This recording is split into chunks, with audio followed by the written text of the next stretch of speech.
धन्यवाद संचालक जी। आज के कार्यक्रम की अध्यक्षता कर रहे माननीय प्रदीप अम्बेडकर जी, अन्य सम्मानित अतिथियों मौकागण और पूरे मंडल के कोने कोने से आए साथियों, बहुत सारे लोगों की बात आप लोगों ने सुना और सभी लोग आपको ये बता रहे हैं कि हम 85% है, 90% है।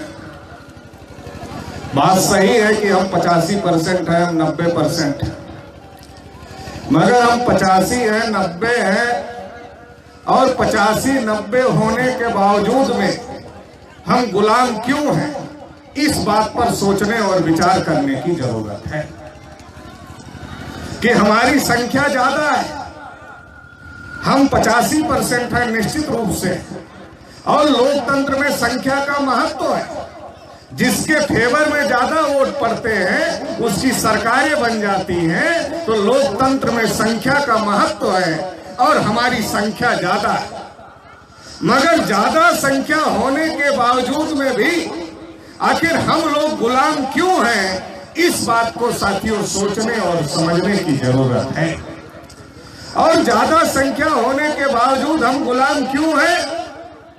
क्योंकि संख्या हमारी ज्यादा है, लोग हमारे ज्यादा हैं, लोग हमारे हैं, मगर जो हमारे लोगों का दिमाग है उस दिमाग के ऊपर ब्राह्मण बैठा हुआ है। लोग हमारे हैं और हमारे लोगों के दिमाग पर, हमारे लोगों के सर पर ब्राह्मण बैठा हुआ है। तो आदमी हाथ पैर से थोड़ा ही चलता है, आदमी दिमाग से चलता है। दिमाग जैसा गाइड करता है वैसे ही हाथ पैर काम करते हैं। जब दिमाग पर ब्राह्मण बैठा है और ब्राह्मण दिमाग को आपके चला रहा है, तो ब्राह्मण जैसा कहता है वैसा हमारे लोग करते हैं। इसकी वजह से आज की तारीख में हमारे लोगों के हालात खराब हैं। एक बिरादरी के हालात खराब नहीं, हमारे समाज में हजारों बिरादरियां और हजारों बिरादरी है, तो हम एक बिरादरी के लोग दूसरी बिरादरी के साथ नहीं बैठते, दूसरी बिरादरी से बात नहीं करते, बल्कि जो बिरादरी के लोग हैं वो क्या कहते, अरे हमारी बिरादरी सबसे गई गुजरी हो गई है, इसका ही विकास नहीं हुआ है, बाकी तो सारी बिरादरी का विकास हो। जिस बिरादरी में आप बैठोगे बैकवर्डों की, तो आपको यही सुनने को मिलेगा कि क्या बताएं, हमारी बिरादरी का विकास नहीं हुआ, यही बिरादरी पीछे रह गई, बाकी तो सारे आगे चली गए। तो ये जो अलग अलग बिरादरी के लोग हैं, ये अलग अलग बिरादरी के लोग अलग अलग, और ब्राह्मण हर बिरादरी में जाता है, या तो ब्राह्मण हर बिरादरी में जाता है या तो हम लोग हर बिरादरी में जाते हैं। इसलिए आपको बता रहे हैं लोगों की ऐसी मानसिकता है, तो इसकी वजह से क्या हुआ है, अलग अलग होने की वजह से सभी लोगों के हालात खराब है। अगर अनुसूचित जाति की बात करें तो अनुसूचित जाति को कहीं मूंछ रखने की वजह से पीट कर मार दिया जाता है, कहीं इन्हें घोड़ी पर चढ़कर बारात नहीं निकालने दिया जाता। आश्चर्य तो यहां तक है कि जिन्हें देश का राष्ट्रपति बनाया गया उन्हें भी मंदिर में नहीं घुसने दिया गया और सीढ़ियों पे बैठकर पूजा कर। इतने ज्यादा हालात खराब। अनुसूचित जनजातियों को उनके जल जमीन जंगल से बेदखल करने की कोशिश की जा रही है, उनको नक्सलवादी के नाम पर उन्हें मारा जा रहा है। अगर वो अपनी जल जंगल जमीन बचाने के लिए लड़ाई लड़ रहे हैं तो उन्हें नक्सलवादी कह के मारा जा रहा है। अनुसूचित जाति के हालात खराब है, अनुसूचित जनजाति के हालात खराब है। जो इस देश में माइनॉरिटी के लोग रहते हैं, अलग अलग माइनॉरिटी के लोग रहते हैं, सभी माइनॉरिटीज के ऊपर हमले हो, और जो देश की सबसे बड़ी माइनॉरिटी है जिसे मुसलमान माइनॉरिटी कहते हैं, उसके हालात तो इतने खराब हैं कि मुसलमान के घर में आज की तारीख में कौन सी बिरयानी पक रही है, ये तय करने का काम मुसलमान नहीं करते, बल्कि मुसलमान के घर में कौन सी बिरयानी पक रही है ये तय करने का काम आज की तारीख में आरएसएस, बजरंग दल और विश्व हिंदू परिषद के गुंडे करते। कभी भी अफवाह फैला देते, फला बिरयानी बन गई और पीट कर मार डाला जाता। और ये पिछड़ा वर्ग मोर्चा का कार्यक्रम है। तो पिछड़े वर्ग के हालात कितने खराब है। तो देश में जानवरों की गिनती होती है, कुत्तों की गिनती होती है, हिजड़ों की गिनती होती है, मगर पिछड़ों की गिनती नहीं होती। जानवरों की गिनती चल रही है। नरेंद्र मोदी अपने को पिछड़े वर्ग का कहते हैं, प्रधानमंत्री पिछड़े वर्ग का है। 4 साल 5 साल निकल गया, चुनाव का समय आ गया, जानवरों की गिनती का आदेश दिया, मगर पिछड़ों की गिनती का आदेश नहीं दिया। पिछड़े वर्ग के हाल ज्यादा खराब है। और ये हम सभी लोगों के हालात क्यों खराब है, इसका सबसे बड़ा कारण है कि इस देश में बड़े बड़े आर्थिक घोटाले हुए।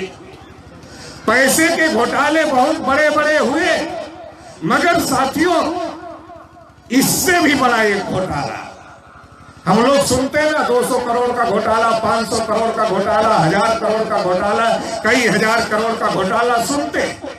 ये तो पैसे के घोटाले, ये छोटे घोटाले। जो घोटाला मैं बताने जा रहा हूं ये इससे भी बड़ा घोटाला है। और वो कौन सा घोटाला है? वो इतिहास का घोटाला। इस देश में जो सबसे बड़ा घोटाला हुआ वो इतिहास का घोटाला है।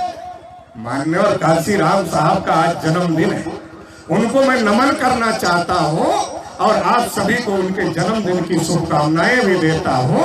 माननीय काशीराम साहब कहते थे, मैंने सम्राट अशोक के भारत का सपना देखा है। माननीय काशीराम साहब क्या कहते थे? मैंने सम्राट अशोक के भारत का सपना देखा है। ये कहकर माननीय काशीराम साहब क्या करना चाहते थे? ये कहकर माननीय काशीराम साहब करना चाहते थे कि जो पिछड़ा वर्ग जो अपनी इतिहास को भूल गया है, जो अपनी विरासत से बिछुड़ गया है, उसे याद दिलाया जाए, ऐ पिछड़े वर्ग के लोगों, तुम ब्राह्मणों के पिछड़प्पू नहीं थे। तुम्हारा गौरवशाली इतिहास, तुम्हारी बहुत बड़ी विरासत है, बहुत बड़ी विरासत है। तथागत बुद्ध की विरासत तुम्हारी विरासत है, महावीर स्वामी की विरासत तुम्हारी विरासत है, सम्राट अशोक की विरासत तुम्हारी विरासत है, शिवाजी महाराज की, संभाजी महाराज की विरासत तुम्हारी विरासत है, बहुत बड़ी विरासत है तुम्हारी। उस विरासत से माननीय काशीराम साहब पिछड़े वर्ग के लोगों को जोड़ना चाहते थे, इसलिए कह रहे थे मैंने सम्राट अशोक के भारत का सपना देखा। ब्राह्मण लोग बताते रहते भारत विश्व गुरु था, भारत सोने की चिड़िया था। अरे कब था ये भी तो बता दो। जब सम्राट अशोक का राज था, जब हमारे पुरखों का राज था, तब भारत विश्व गुरु हुआ करता था, तब भारत सोने की चिड़िया हुआ करता था। आज अगर आपका कोई लड़का कोलंबिया यूनिवर्सिटी में पढ़ने चला जाए, आप गर्व से बताओगे, छाती ठोक कर बताओ, अरे हमारा लड़का कोलंबिया यूनिवर्सिटी में पढ़ता है, आपको गर्व होगा। लेकिन एक समय था जब भारत में तक्षशिला था, नालंदा था, एक वो समय था, हमारे पुरखों का समय था, जब पूरी दुनिया के लोग इस बात पर गर्व करते थे कि उनका बच्चा भारत की नालंदा यूनिवर्सिटी में पढ़ता है, इस बात पर गर्व करते थे। मैं पिछड़े वर्ग के लोगों को कहना चाहता हूँ, तुम्हारा ये गौरवशाली इतिहास, ये पिछड़े वर्ग के लोग लड़ाकू लोग हैं, मार्शल लोग हैं, ये कोई ऐसे वैसे लोग नहीं हैं, मगर इनके इतिहास को दबा दिया गया है। गुलामी जब लंबी हो जाती है, गुलामी मीठी लगने लगती है। ये पिछड़े वर्ग के लोगों का हालात भी यही है, इनकी गुलामी लंबी हो गई। उदाहरण के तौर पर आपको देसी उदाहरण देता, कोई छुट्टा जानवर है, उसे पकड़ लाओ, खूंटे से बात दो, या तो खूंटा उखाड़ कर भाग जाएगा या तो रस्सी तोड़कर भाग जाएगा, क्योंकि उसे गुलामी की आदत नहीं है। मगर उसी जानवर को 6 महीने साल भर बांध कर रखो, और 6 महीने साल भर बांध कर रखने के बाद में उसे खोल दो, थोड़ा उस खेत में खाएगा, थोड़ा उस खेत में खाएगा, इधर उधर खाने के बाद शाम को खूंटे पर आकर खड़ा हो जाएगा, क्योंकि गुलामी लंबी हो जाती है तो मीठी। पिछड़े वर्ग के लोगों के हालात भी यही है। हमारे लोग नारा लगाते हैं पिछड़ा वर्ग शेर है, बस जगने की देर है। मैं कहता हूं जगने की देर है मगर जगाने की देर है, क्योंकि जगाना पड़ेगा। जो सो रहा है उसको जगाना पड़ेगा। ये सो रहे हैं, इनका जो इतिहास है, इनकी जो विरासत है, उसको इन्हें बताना और समझाना जरूरी। और अगर इनके इतिहास और विरासत से पिछड़े वर्ग को जोड़ दिया जाए, कहना नहीं पड़ेगा, फिर कहना नहीं पड़ेगा। इतिहास और विरासत से जिस दिन जोड़ने में हम सफल होंगे, उस दिन इस लड़ाई को हम लोग अंजाम तक पहुंचा देंगे और ब्राह्मणों का बंदोबस्त कर देंगे। ज्यादा समय नहीं लगेगा, मगर उस इतिहास, उस विरासत से जोड़ना जरूरी। लड़ तो आज भी रहे हैं, पिछड़े वर्ग के लोग आज भी लड़ रहे हैं। कभी शेड्यूल कास्ट से लड़ जाते हैं।